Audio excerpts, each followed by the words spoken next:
Hello guys, previous video में आप लोगों ने ऑर्डर ऑफ रिएक्शन के बारे में पढ़ के रखा है, मॉलिक्यूलरिटी के बारे में पढ़ के रखा है, कॉम्प्लेक्स रिएक्शन को समझा, एलिमेंट्री रिएक्शन को समझा एंड उसी वीडियो में आप लोगों ने रिएक्शन इंटरमीडिएट के बारे में एंड रेट डिटरमाइनिंग स्टेप के बारे में भी समझ के रखा है। इस वीडियो में हम लोग केमिकल काइनेटिक्स का बहुत ही इम्पोर्टेंट टॉपिक डिस्कस करने वाले हैं, that is integrated rate law equations या फिर इंटीग्रेटेड रेट इक्वेशंस। आप लोगों के सामने ऐसा क्वेश्चन आ सकता है 2 या 3 मार्क के लिए कि define integrated rate equation and derive integrated rate law equation for first order reaction या फिर जीरो ऑर्डर रिएक्शन। 2 में से किसी एक के लिए क्वेश्चन पूछा जा सकता है एंड अगर ऐसा नहीं भी हुआ तो इसके ऊपर न्यूमेरिकल ज़रूर पूछा जाएगा। तो इंटीग्रेटेड रेट इक्वेशन को डिराइव करने से पहले हम लोग समझते हैं कि इंटीग्रेटेड रेट इक्वेशन होता क्या है। देखिए, मैंने आपके सामने डेफिनेशन रखी है, the equation which is obtained by integrating the differential rate law equation and which gives और विच प्रोवाइड्स इंफॉर्मेशन और रिलेशनशिप कह सकते हैं, which provides relationship between the concentration of reactant and the time, it is called as integrated rate equation. क्या है integrated rate equation? एक ऐसा equation जो आपको कब मिलता है, जब आप लोग डिफरेंशियल रेट लॉ इक्वेशन को क्या करते हो, इंटीग्रेट करते हो एंड जो आप लोगों को concentration of reactant and time के बीच में रिलेशनशिप दिखाता है, उसे हम लोग कहते हैं इंटीग्रेटेड रेट इक्वेशन। नाउ इसके डेरिवेशन की तरफ चलते हैं, हम लोग नई हेडिंग बनाते हैं, that is integrated rate equation for first order reaction. For first order reaction आप लोगों के सामने कंबाइंड क्वेश्चन पूछा जा सकता है। 1 मार्क का डेफिनेशन और 2 मार्क का डेरिवेशन, कंबाइंड 3 मार्क का हो सकता है। तो फर्स्ट ऑर्डर रिएक्शन के लिए हम लोग इंटीग्रेटेड रेट इक्वेशन कैसे बना सकते हैं, सोचिए ज़रा। Consider a general first order reaction, कोई भी एक फर्स्ट ऑर्डर रिएक्शन लीजिए, जनरल फर्स्ट ऑर्डर रिएक्शन। मैं रिएक्शन ले रहा हूँ, that is a is giving product, A is converted into the product, right. Now इस रिएक्शन के लिए हम लोग डिफरेंशियल रेट लॉ कैसे दे सकते हैं, सोचिए ज़रा। Differential rate law for this reaction is given as, इसे हम लोग कैसे दे सकते हैं, जरा सोचिए। आप लोगों ने पढ़ा है कि rate is equal to minus D by D T into concentration of A होता है, which is always equal to क्या हो जाएगा, that is K into concentration of the A बन जाएगा, बराबर है। वेयर ये जो इक्वेशन है इसे इक्वेशन नंबर 1 कह देते हैं एंड कॉन्सेंट्रेशन ऑफ ए की अगर बात करें तो ये क्या है, तो this is the concentration of A remains after time t, remains after time t, t पे कॉन्सेंट्रेशन है a का, राइट। इसे मैं रीअरेंज कर सकता हूँ, क्या रीअरेंजिंग, क्या इस इक्वेशन को मैं ऐसे रीअरेंज कर सकता हूँ, that is d into concentration of a। इसे यहाँ पर ला लेता हूँ तो फिर ये माइनस का साइन और ये dt इस साइड में हो गया, माइनस k इंटू dt। इसे हम लोग कह देते हैं इक्वेशन नंबर 2, बराबर है। ये इक्वेशन नंबर है 2। अब मैं आपके सामने कंडीशन डालता हूँ कि let A0 it is the initial concentration of A at time t is equal to 0। जब t मतलब टाइम 0 है तो इनिशियल कॉन्सेंट्रेशन क्या है, A0 and AT it is what, it is the concentration of A remains unreacted after time t is equal to t, बराबर है। तो AT क्या है, तो it is the concentration of A that remains after time t। तो आप लोग जरा समझिए, हम लोगों ने कंडीशन जो डाले उसके हिसाब से हमें इसे इंटीग्रेट करना है ना। तो integrating equation 2 between proper limits हम लोग कौन से लिमिट्स अप्लाई कर सकते हैं, that is concentration of A is equal to concentration of A0 at T is equal to 0 and concentration of A is equal to concentration of AT at T is equal to T है ये condition.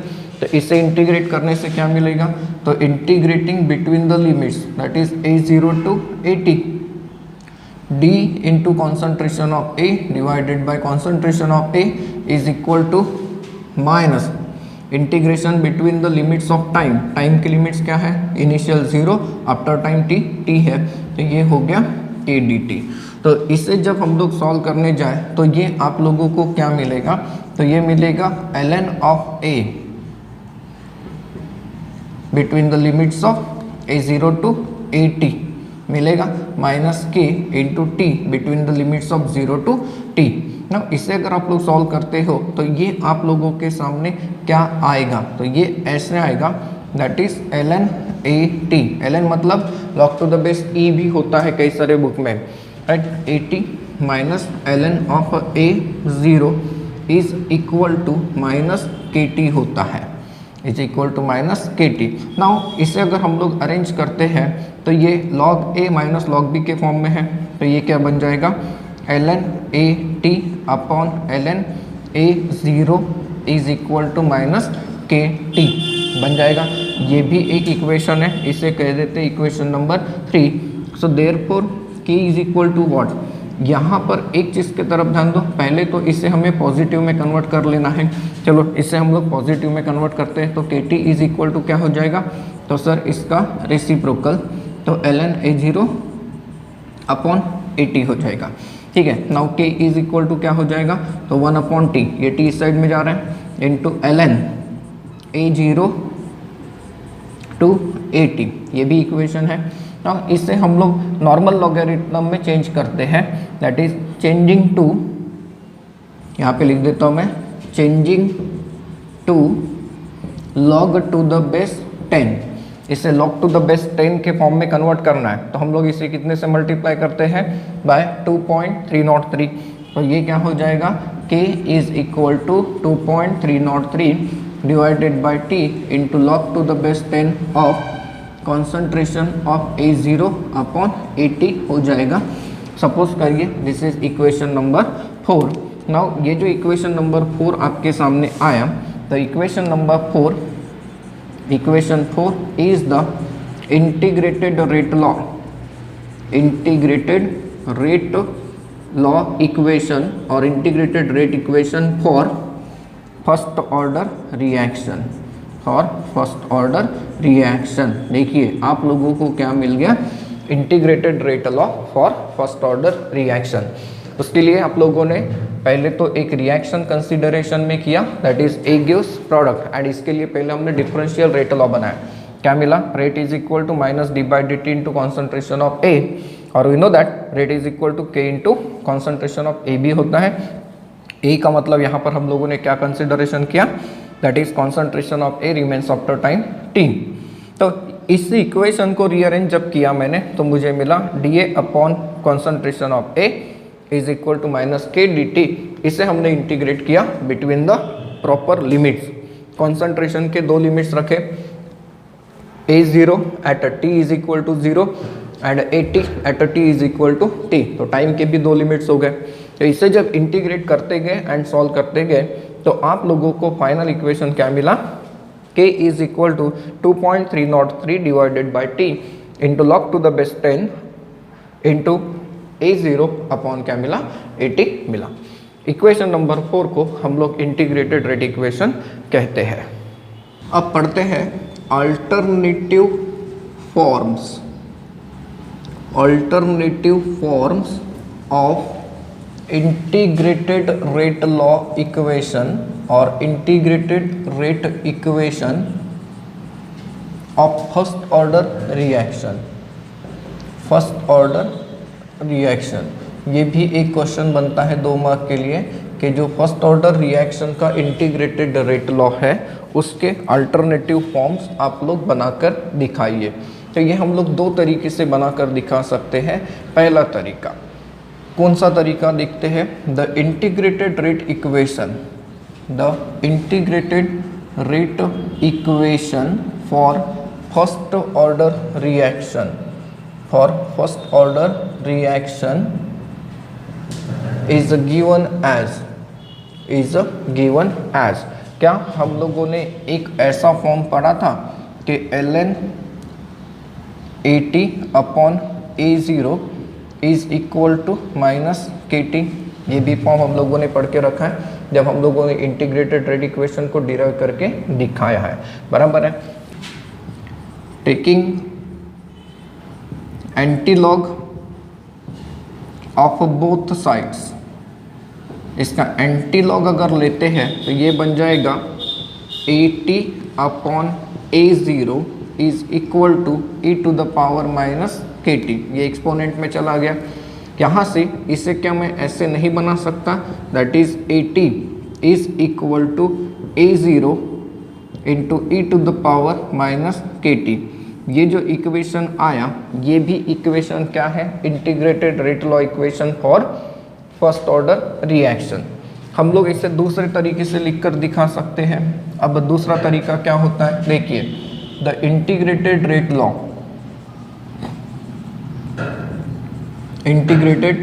Law equation for first order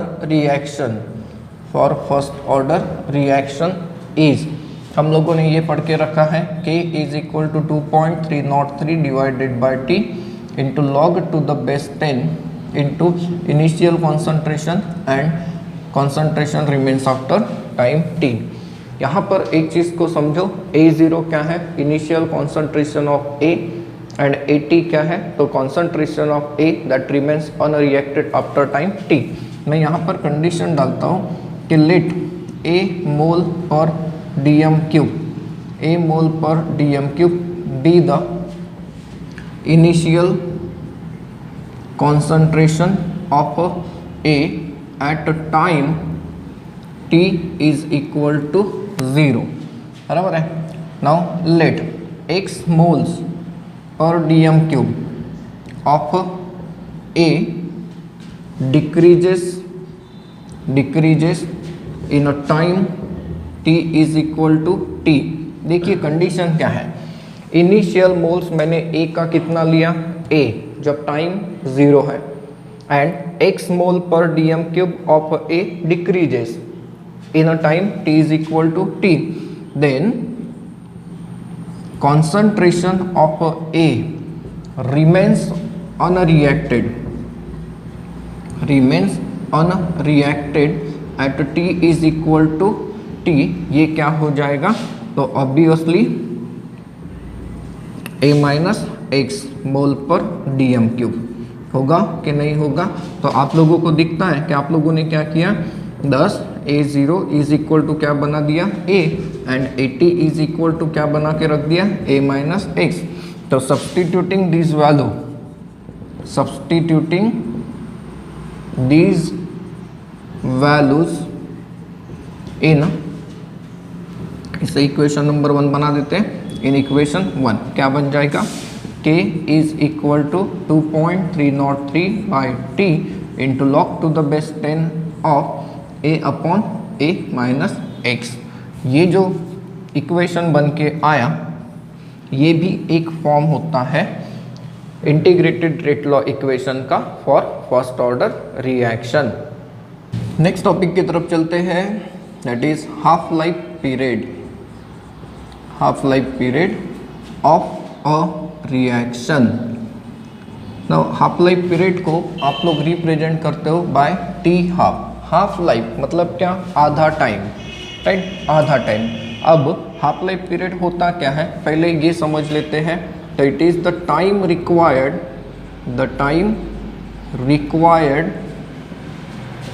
for the reactant concentration to fall to 1/2 of its initial value is called as half life period of a reaction.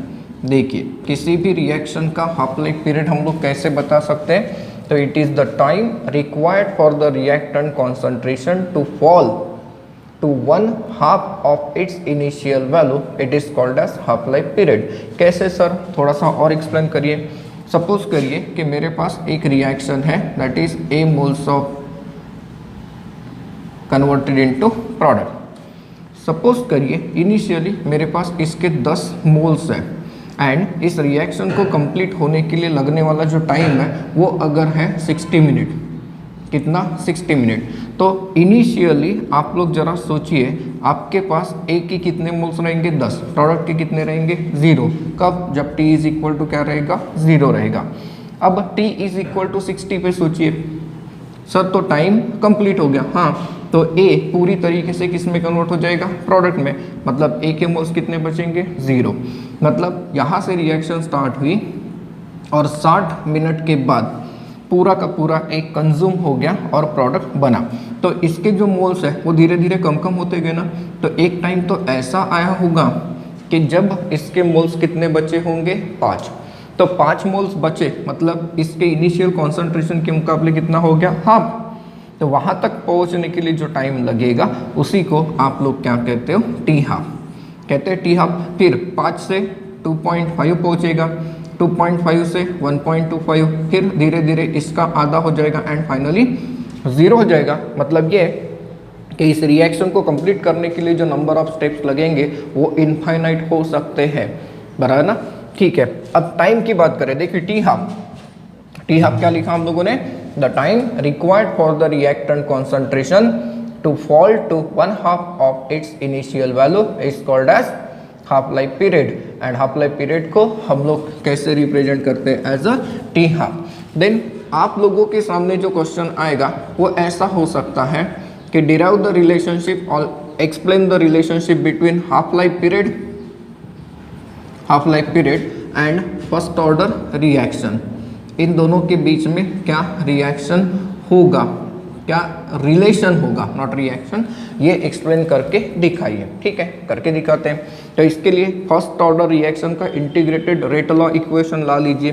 तो हम लोग बता सकते हैं the integrated rate law equation, integrated rate law equation for first order reaction. First order reaction is, क्या होता है first order reaction का integrated rate law, K is equal to 2.303 divided by T into log of A0 upon 80। होता है कि नहीं होता, where. अब आप लोगों को टर्मिनोलॉजी समझ में आनी चाहिए। K का मतलब रेट कांस्टेंट होता है, T का मतलब टाइम, ये समझाने की ज़रूरत नहीं। A0 का मतलब क्या होता है, तो A0 का मतलब होता है initial concentration of reactant A and AT का मतलब क्या होता है गाइस, तो it is the concentration of A remains after time T, बराबर है, रिमेन्स आफ्टर टाइम T होता है AT का मतलब। नाउ कंडीशन अप्लाई करिए, at time T is equal to T half, T is equal to T half आप लोग अगर लेते हैं तो ऐसे केस में कॉन्सेंट्रेशन ऑफ AT ये क्या बन जाएगा, तो सर A0 का आधा बनेगा ना, बनेगा, that is A0 divided bye क्या हो जाएगा 2। सोचिए जरा, जब T हाफ आएगा तो A0 कितना बचा रहेगा, दैट इज 80, और 80 मतलब क्या हो जाएगा सर, A0 का exactly half, that is A0 upon half, that is A0 upon 2 बचा रहेगा, बराबर है। तो सब्सटीट्यूट करिए इन वैल्यूज को। So therefore K is equal to 2.303 divided by T half into log of concentration of A0 divided by concentration of A0 by 2, ये हो गया कैंसल। ये क्या बच गया, K is equal to 2.303 divided by T half into log of 2 हो जाएगा, that is K is equal to 2.303 upon T half into 0.3010, that is K is equal to 0.693 divided by T half हो जाएगा, and hence T half is equal to क्या हो जाएगा 0.693 upon K।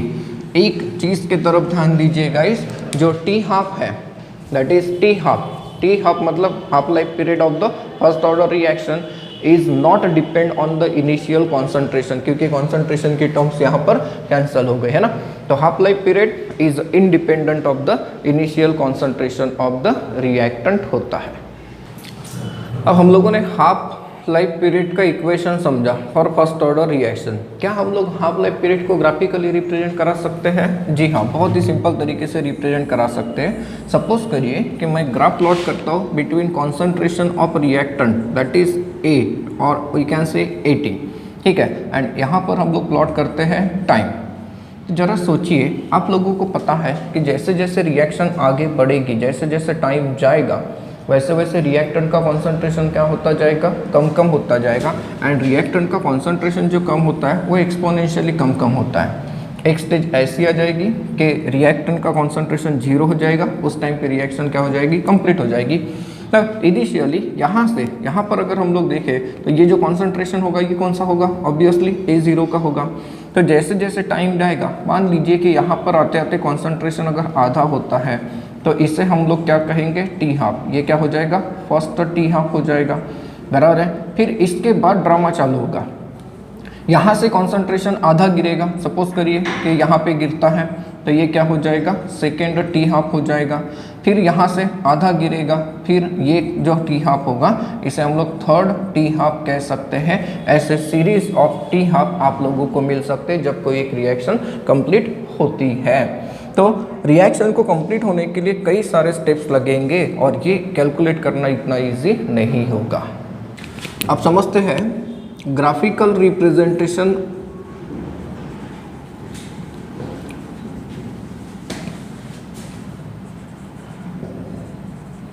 Of first order reaction. First order reaction के लिए हम लोग कई सारे ग्राफ्स बनाकर दिखा सकते हैं और इनकी ग्राफिकल स्टडी हम लोग कर सकते हैं। ऐसा भी क्वेश्चन आप लोगों को पूछा जाता है। इसमें पहला जो ग्राफ हम लोग प्लॉट करके दिखाते हैं वो है graph of rate versus concentration.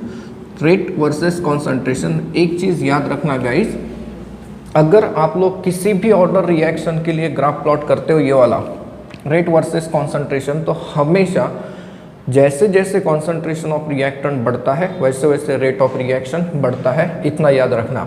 Now first order reaction की अगर हम लोग बात करते हैं, consider a first order reaction. First order reaction that is A gives product. आप लोगों को ए क्या दे रहा है, प्रोडक्ट दे रहा है। इसके लिए अगर हम लोग डिफरेंशियल रेट लॉ की बात करते हैं तो the differential rate law, the differential rate law is given as, कैसे हम लोग इसका डिफरेंशियल रेट लॉ देते हैं जरा सोचिए। तो rate is equal to minus D by D T into concentration of A is equal to K into concentration of A, बराबर है। नाउ इस इक्वेशन को थोड़ा सा मॉडिफाई कर सकते हैं क्या, ये ऐसा नहीं हो सकता क्या, minus d into concentration of A divided by D t is equal to K into concentration of A plus 0 कर सकते हैं। हाँ, ऐसा क्यों लिखा, क्योंकि इसे देखिए ये बन गया y is equal to m x plus c. ना y is equal to m x plus c क्या होता है, तो sir y is equal to m x plus c ये होता है equation of the straight line. इसका मतलब ये होगा कि जब आप लोग ग्राफ प्लॉट करोगे between the rate versus concentration of reactant, बराबर है, कॉन्सेंट्रेशन ऑफ रिएक्टेंट, तो स्ट्रेट लाइन मिलेगा पॉजिटिव स्लोप के साथ। एंड इस ग्राफ का जो स्लोप होगा वो किसके बराबर आ रहा है, ये आ रहा है, क्योंकि m क्या होता है, स्लोप होता है।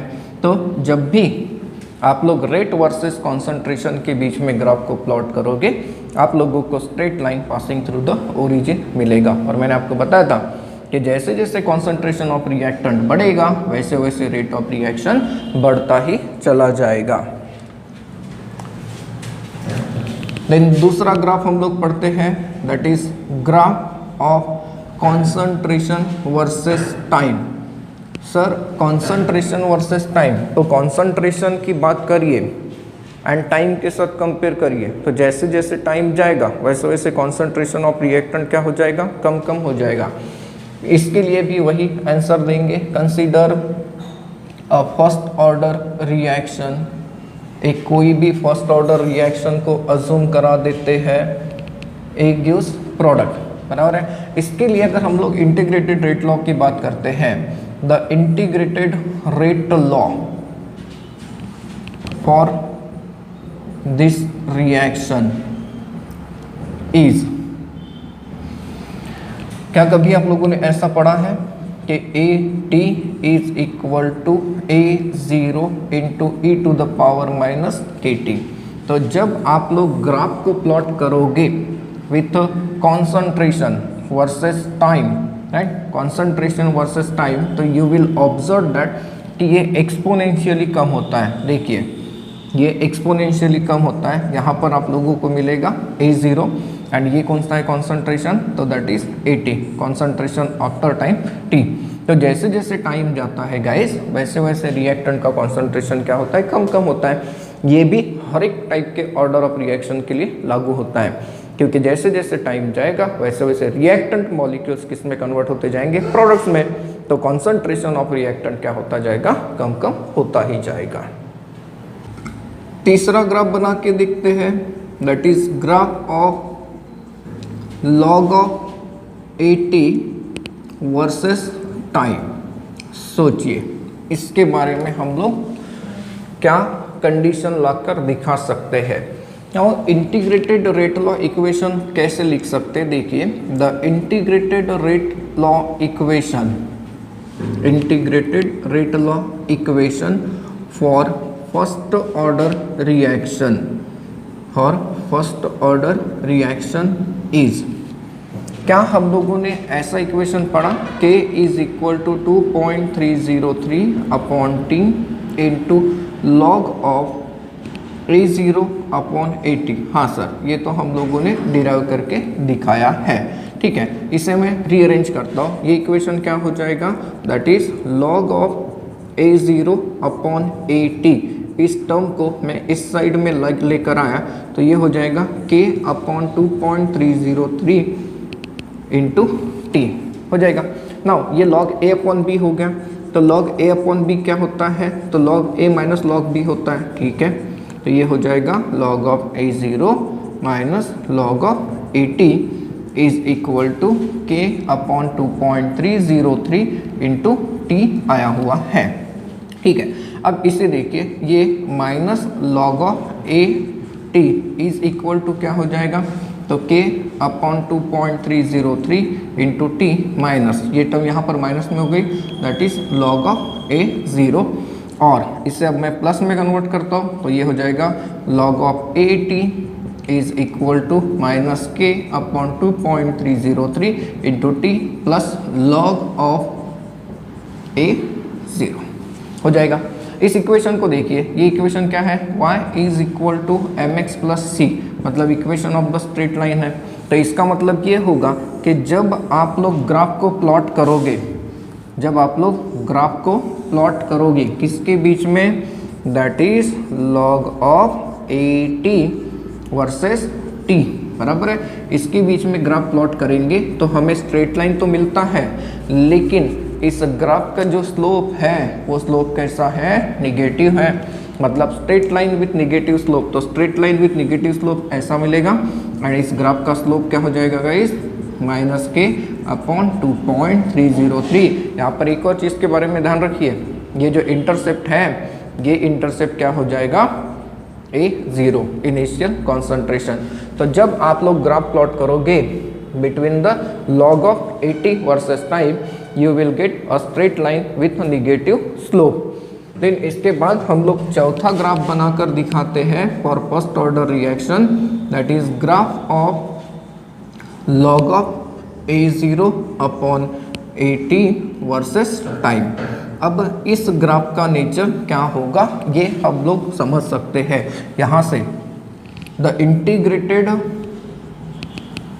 Rate law equation, integrated rate law equation for first order reaction, for first order reaction is, कैसे दिया हम लोगों ने, आपके पास इक्वेशन है that is k is equal to 2.303 upon t into log of a0 upon at। चलिए इसे अरेंज करते हैं। अगर मैं इस टर्म को इस साइड में लेता हूँ तो log of a0 upon at is equal to क्या बन जाएगा, k अपॉन 2.303 इंटू टी। आपको किसके बीच में ग्राफ प्लॉट करके दिखाने के लिए कहा है, तो log of a0 upon 80 versus time. तो आ गया, इस इक्वेशन को कंपेयर करिए तो ये y, ये m x प्लस c, इसे हम लोग ऐसे लिख सकते हैं, देखिए that is log of a0 upon 80 is equal to k upon 2.303 into T plus 0। तो यहाँ पर आप देखिए प्लस c भी आ गया, ये हो गया c, equation of the straight line. तो सर स्ट्रेट लाइन तो मिलेगा, लेकिन अब स्लोप कैसा हो जाएगा, पॉजिटिव हो जाएगा। मतलब ये कि जब आप लोग ग्राफ को प्लॉट करोगे, किसके बीच में ग्राफ प्लॉट करके दिखाना है, that is between the log to the base 10 of a0 upon at versus time. इसके बीच में जब ग्राफ प्लॉट करेंगे तो स्ट्रेट लाइन मिल रहा है, पॉजिटिव स्लोप, मतलब ऐसा जाएगा। एंड इस ग्राफ का जो स्लोप आया वो क्या आया, तो k अपॉन 2.303 आएगा कि नहीं आएगा, सोचिए। तो इस तरीके से हम लोग फर्स्ट ऑर्डर रिएक्शन की ग्राफिकल स्टडी कैरी आउट करके दिखा सकते हैं। अब बढ़ते हैं integrated rate law, integrated rate law for gas phase first order reaction, first order reaction. हम लोगों ने थोड़ी देर पहले इंटीग्रेटेड रेट लॉ बनाकर दिखाया था फॉर फर्स्ट ऑर्डर रिएक्शन, लेकिन वो कॉन्सेंट्रेशन के टर्म में था, मतलब सॉल्यूशन के केस में था। यहाँ पर हम लोगों को गैसियस रिएक्शन को कंसीडर करके रखना है और उसमें आप लोगों को इंटीग्रेटेड रेट लॉ बना के दिखाना है। तो कंसीडर करिए कोई भी एक first order gaseous reaction, consider a general gas phase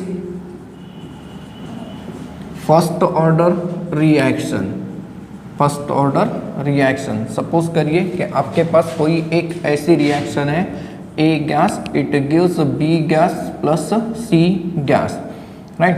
तो ये है गैसियस स्टेट की रिएक्शन। नाउ इसके ऊपर अगर हम लोग कंडीशंस को अप्लाई करते हैं तो कौन सी कंडीशन, नाउ गैसेस के केस में हम लोग कॉन्सेंट्रेशन यूज नहीं करते, हम लोग क्या यूज करते हैं, pressure. So therefore let the initial pressure, let the initial pressure of A be P, initial pressure को हम लोग कहते हैं PI कहते हैं, decreases by x, decreases by x with time t, with time t। इस कंडीशन का meaning समझिए, इनिशियल प्रेशर ऑफ A कितना लिया, P लिया, PI लिया, एंड उसमें से कितना कम हुआ, x कम हुआ। So therefore pressure of A, therefore pressure of A at T is equal to T, ये क्या हो जाएगा, जरा सोचिए आप लोग। तो यू विल ऑब्जर्व ये हो जाएगा PI माइनस x। सपोज करिए दिस इज इक्वेशन नंबर 1, होगा कि नहीं होगा, पहले तो इसे क्लियर कर लीजिए। आप लोगों ने A का इनिशियल प्रेशर कितना लिया है, PI, और इसमें से A कितना कम होता है, x कम होता है, तो फिर A कितना बचा, pressure of A at T is equal to T कितना बचेगा, PI माइनस x बचेगा। सो देयरफॉर आप लोगों को एक और चीज़ के बारे में पता चलता है, तो pressures of B and C क्या हो जाएंगे, the pressures of B and C at time T, at time T क्या हो जाएगा, that is pressure of B is equal to X हो जाएगा and pressure of C is also equal to X होगा। सोचिए ये पी आई है initially, ये 0 0 है, इसमें से x कम हुआ तो पी आई माइनस एक्स बचा। हाँ, इसका क्या हो जाएगा फिर उस टाइम पे x एंड x हो जाएगा। तो टोटल प्रेशर की अगर आप बात करते हैं तो टोटल प्रेशर क्या हो जाएगा at time t, total pressure at time t। अगर हम लोग टोटल प्रेशर की बात करते हैं तो P is equal to P A plus P B plus P C होगा कि नहीं होगा। तो पी ए का प्रेशर कितना है आपके पास, पी आई माइनस एक्स, इसका कितना है x, इसका कितना है x, तो ये माइनस एक्स, ये प्लस एक्स कैंसिल हो गया, ये पी आई माइनस एक्स, ये क्या हो गया p हो गया, right. Total pressure at time t हो गया। सो देयरफॉर यहाँ से x इज इक्वल टू क्या मिलेगा गाइज, तो ये क्या बच गया प्लस x बच गया, ठीक है, पी आई प्लस एक्स। तो आप लोगों को x इज इक्वल टू क्या मिलेगा, तो p माइनस पी आई मिलेगा, मिला। x इज इक्वल टू क्या मिलेगा, that is p minus P आई मिलेगा। अब आप लोग सोचिए यहाँ पर x की वैल्यू को अगर आपने सबमिट कर दिया, that is substituting value of x in equation 1। सोचिए क्या हो जाएगा, इक्वेशन 1 में अगर आप लोगों ने इसे सबमिट कर दिया तो जो पी ए है, P A is equal to P I minus P I होगा कि नहीं होगा, that is P I minus P plus P I हो जाएगा। तो P A is equal to आप लोगों के सामने क्या बन के आएगा guys, that is twice of P I minus p बन के आएगा। सपोज करिए दिस इज इक्वेशन नंबर 1। सोचिए ऐसा होगा कि नहीं होगा, right. Now integrated rate law for first order reaction क्या होता है, that is integrated rate law equation for first order reaction क्या होता है, तो k is equal to 2.303 upon t होता है into log of a0 upon क्या हो जाएगा at हो जाएगा। तो अब आप लोग सोचिए इसमें कौन सी वैल्यूज ऐड कर सकते हैं, तो substituting a0 is equal to क्या हो जाएगा पी आई हो जाएगा एंड at मतलब pressure of A at times T, तो ये कितना है, तो twice P I minus P हो जाएगा। सो देयरफॉर ये इक्वेशन क्या बन जाएगा, k is equal to 2.303 divided by t into log to the base 10 of that is P I divided by twice P I minus P. ये जो equation आया, suppose करिए इक्वेशन नंबर 4 है, तो ये जो इक्वेशन नंबर 4 आया ये हो गया is the integrated rate law equation for gas phase first order reaction हो जाएगा, ठीक है। अब पढ़ते हैं units of rate constant for first order reaction. Guys ये छोटा सा क्वेश्चन है जो 1 मार्क के लिए आप लोगों के सामने रखा जाता है। 1 वर्ड टाइप के जो क्वेश्चन है उसमें भी आता है, या फिर इसे MCQs में ऐड करके दिया जा सकता है कि बताइए what is the unit of K for first order reaction. तो कैसे निकालेंगे जरा आप लोग सोचिए। फर्स्ट ऑर्डर रिएक्शन का इंटीग्रेटेड रेट लॉ इक्वेशन आपने क्या पढ़ा, K is equal to 2.303 upon T into log of A0 upon AT, बराबर है। नाउ A0 एंड AT ये दोनों के दोनों जो टर्म्स है ये कॉन्सेंट्रेशन की टर्म्स है, तो इसका यूनिट सेम हो गया, ये कैंसल हो गया। मतलब ये जो क्वांटिटी है log to the base 10 of A0 upon AT ये यूनिट लेस है। तो अब यूनिट किसके पास है, सिर्फ T के पास, तो T मतलब टाइम, तो तो टाइम की यूनिट्स की अगर आप लोग बात करते हैं तो वो टी दे सकते हैं हम लोग, दैट इज फिर उसमें आ सकता है मिनट, उसमें आ सकता है सेकेंड, आ सकता है आवर, आ सकता है, जो भी आप लोगों के पास सुटेबल यूनिट दिया होगा उसके हिसाब से हम लोग ले सकते हैं। मंथ हो सकता है, ईयर भी हो सकता है। ऐसे केस में अगर देखें तो के का जो यूनिट बचेगा वो क्या बचेगा, time inverse, means minute inverse हो सकता है, सेकेंड इनवर्स हो सकता है, या फिर आवर इनवर्स भी हो सकता है। तो के का जो यूनिट है फर्स्ट ऑर्डर रिएक्शन के लिए वो क्या है, टाइम इनवर्स है। गाइस अब मैं आप लोगों को देता हूँ कुछ examples, that is examples of first order reaction. First order reaction, देखो हमारे पास 2-3 एग्जांपल हैं। डायरेक्टली रिएक्शन को देखकर आप लोग उसका ऑर्डर नहीं बता सकते, लेकिन रिएक्शन का अगर रेट लॉ आपके पास है तो आप लोग वहाँ से उसका ऑर्डर निकाल सकते हो, ये आपको पता है। जैसे कि first example, decomposition of hydrogen peroxide gas.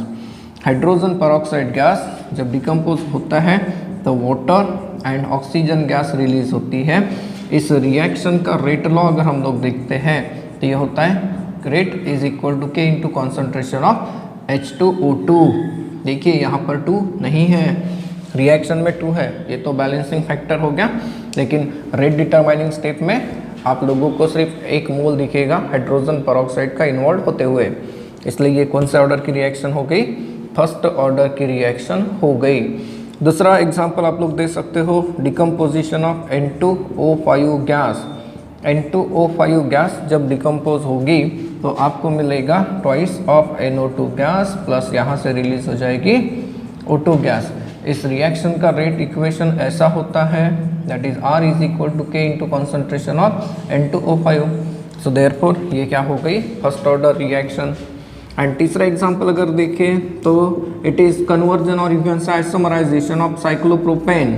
ये कंपाउंड है साइक्लोप्रोपेन, एंड साइक्लोप्रोपेन का मॉलिक्यूलर फार्मूला आप देखिए C3H6 हो गया।